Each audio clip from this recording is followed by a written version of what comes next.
এই মরুভূমির মধ্যে 50 ডিগ্রি তাপমাত্রার নিচে মাথার গাম পায়ে ফালাইয়া ওই গাম মাঝে মাঝে এই মুখ দিয়া নিজে খাইয়া 12 বৎসরের সম্বল তোমার হাতে অন্ধবিশ্বাসের মতো আমি তুইলা দিছিলাম।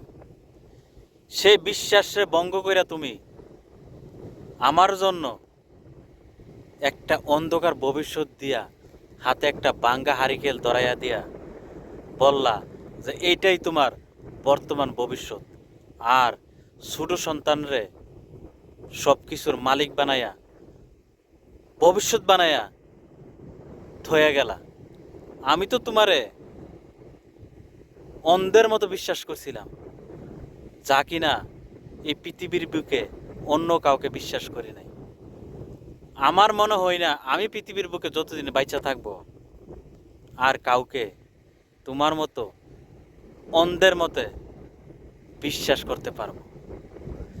যাই হোক, তারপরও তোমার হাতের সেই অন্ধকার ভবিষ্যৎ আর বাঙ্গা হারিকেন নিয়ে আমিও চেষ্টায় আছি, দেখি এই অন্ধকার ভবিষ্যৎ নিয়ে আলো জ্বালাইতে পারি, এই বাঙ্গা হারিকেলে নিয়ে প্রদীপ জ্বালাইতে পারি।